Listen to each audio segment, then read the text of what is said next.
¿Qué hay, nakamas? Bienvenidos al canal. El ciclo diésel, ¿no? Bien. Historia. Creador fue Rudolf Diesel en la década de 1890. Es el ciclo ideal para máquinas ECOM, que significa encendido por compresión. Muy similar a los de gasolina, que también las palabras sería ECH, que significa encendido por chispa.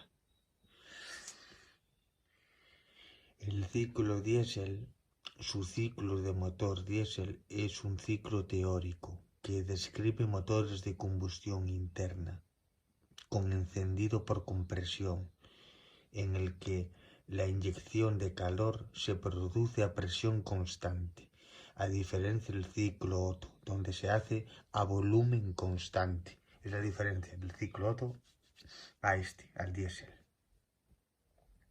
Bien. El diagrama sería, empezando por el 5 al 1, ¿no? La temperatura, presión ambiente, ¿no? Y debido a un turbo que iría por aquí y próximamente a un intercooler, próximamente, se llegaría al estado 1, ¿no? Se llegaría aquí. Todo esto sería así, ¿no? Para que sepáis, ¿no? Cómo va. De aquí entraría el aire, ¿no? La admisión, vamos, ¿no? A presión ambiente, y debido a un turbo y próximamente a un intercooler, se llegaría al estado 1, que elevaría un poco la temperatura para que inicie la carrera de compresión. Aquí sería el volumen máximo, en el punto muerto inferior.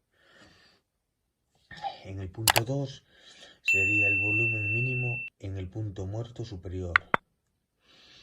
En el punto 2, aquí, el volumen mínimo. Vamos, porque aquí si hacemos hacia abajo una línea, ¿no? Ya haría aquí. Y aquí en cambio en el 1 si bajaríamos estaría en el punto máximo, ¿no? En el punto muerto inferior, vamos. En el punto 1 sería el volumen máximo en la carrera de compresión, inicie, ¿no? Y en el punto 2, ¿cómo sería? Como dijimos, sería el volumen mínimo en el punto muerto superior. Aquí mismo, porque bajaríamos y estaría aquí, se cortaríamos aquí, ¿no? Bien, aquí sería la carrera de compresión. Se inicia la inyección de combustible, ¿no? Aquí sería del punto 2 al 3, y sería este de aquí. Sería presión constante, se añade calor. En el punto 3 y 4, la expansión a volumen relativo. Y en el punto 4.1, bajaríamos, ¿no? En el 4.1 sería la expulsión de calor a volumen constante. En resumen, sería en el 1.2 sería la compresión isentrópica, ¿no? En el punto 1 tenemos el volumen máximo. Del 1 empieza a comprimirse hasta el 2, el volumen mínimo, como dijimos. En el estado 2 es en la inyección de combustible al aire a una alta presión y temperatura, sobrepasando las propiedades del punto de inyección del combustible. Del punto 2.3 se añade calor a presión constante. El calor entra, se añade calor al sistema, ¿no?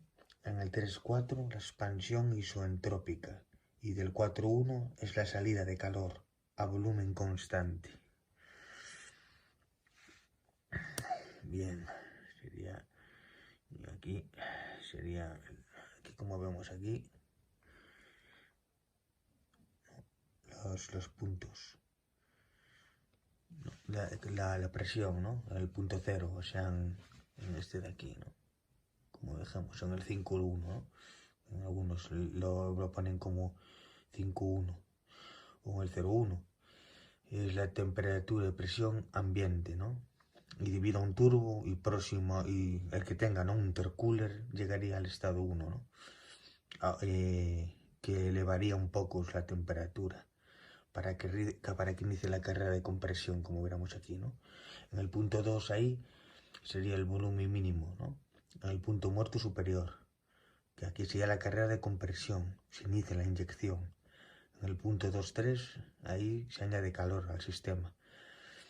Y en el punto 3 y 4 es la expansión, ¿no? Y en el 4,1 sería la expulsión, que sería este de aquí, ¿no? La expulsión de gases. Este de aquí. Y se vuelve a reiniciar el ciclo, ¿no? Sería el diagrama, ¿no? Para que miréis. Bien.